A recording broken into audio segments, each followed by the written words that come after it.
I got a comment on my Pine Resin Salve video that I could use the same ingredients to waterproof boots. I have got the perfect candidate. These things have carried me through the backwoods of Alabama every day for the past 3 years. And lately, they've been leaving my socks a little bit soggy. I'm gonna adjust the pine salve ratios, and hopefully with just beeswax, castor oil, and pine resin, I can make a mix that'll keep my feet dry. Let's get into it.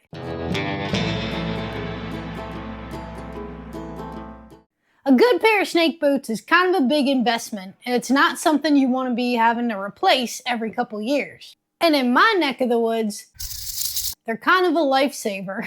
The original Pine Resin Salve recipe was 1 part beeswax, 1 part pine resin, and 2 parts castor oil. Leather is different than skin, so it's going to need something that kind of coats and can sit on the top a little bit easier to create a waterproof barrier. So I'm going to lower the castor oil to keep the leather from getting over-conditioned, and I'm going to raise the beeswax so it sets up thicker and with stronger sealing capabilities. I'm going to keep the pine resin the same because too little and you lose some of that grip, and too much and it's just going to be like a sticky mess. So what we'll end up with is 2 parts beeswax, 1 part castor bean oil, and 1 part resin. The pine resin I'm using is wild harvested, so it has extra bits of bark and stuff like that in it. So I figured it was probably a 15 to 20% loss with bark and debris. So I accounted for that when I measured this out. If you want to see how to harvest your own pine resin, I will put a link to the Pine Resin Salve video here, and I go over showing all of that.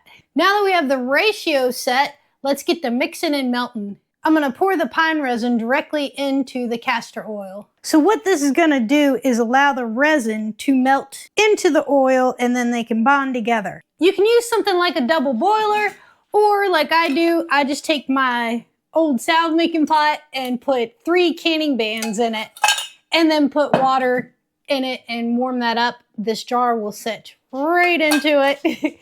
You just don't want the heat to come into contact directly with the bottom. So let's get this on the stove, get to warming it, and like that, it's gonna take a couple hours. So keep checking your pan, make sure you're not running out of water.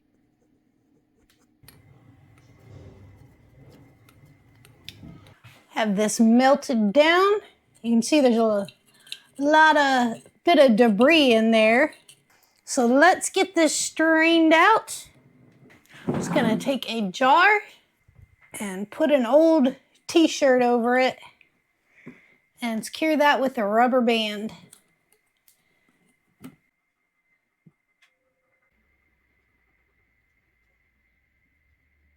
We'll let gravity do its thing here.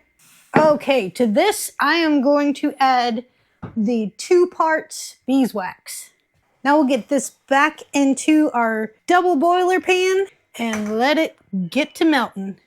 Anytime that you're working with pine resin, olive oil is your friend. If you get it on your hands or anything, put some olive oil on there, rub it around, and then wash it off. It comes right off. Same with any kind of like utensil that it may get on.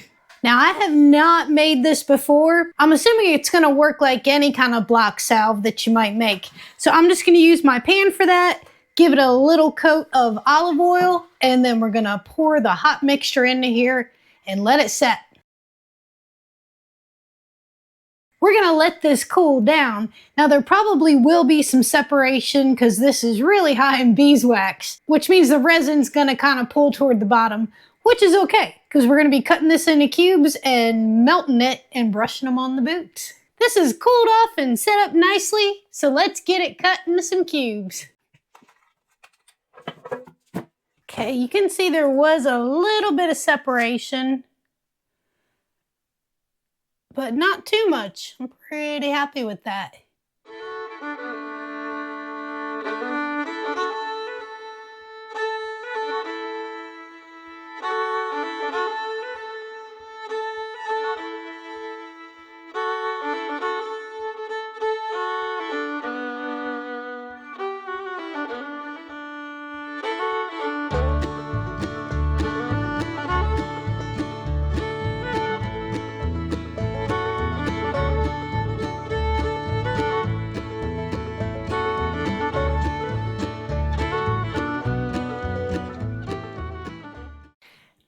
turned out really good. That's pretty cool. This needs to be melted and applied to the leather, and then that needs to be warmed up. So it's got to be heat set. You can use something like a hair dryer or a heat gun, but I know that neither one of those options makes a good s'more. But a campfire does.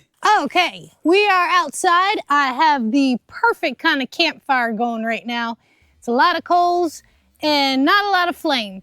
So I brought a tin can and a brush. So what I'm going to do is unpackage one of our Beeswax cubes, get it in the tin, and I'm just gonna set it right here near the fire. Let that melt up. I brought a second one just in case we need it. So, got my bucket, got some rags for buffing, and now let's prepare the patient. The boots are completely dry, and I'm just taking a dry brush and I'm just gonna kind of get off any dirt so this stuff can go on nice and clean. All right, we have got this melted up and ready to go. So I'm just gonna continue brushing this on. Sure to get it in all the cracks. Now I won't be doing the canvas uppers on this. Don't want it to breathe in the summer. I'm gonna get this up next to the fire, heat it up, and let it bake in. All right, let's get back to work. All right, I got an old rag here. Buff some of this out.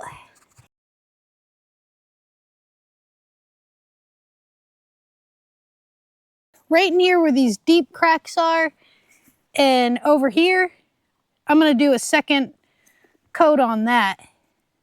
That's pretty cool.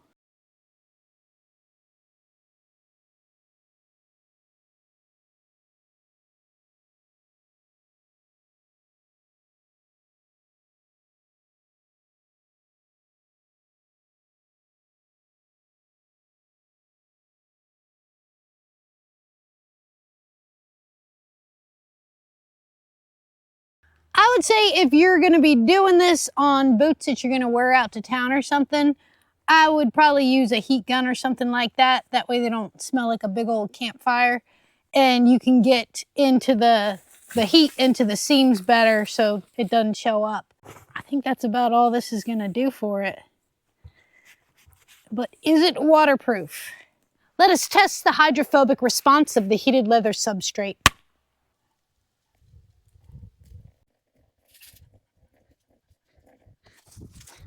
Yeah, I think that worked. I know it worked. All right, you can see up close. This is the untreated boot, and I poured water on it, and it just kind of soaked right in. And this, Grim, stop. And this is the one that I treated, and you can see the water still beating up on it. Well, that's all I got for y'all this week.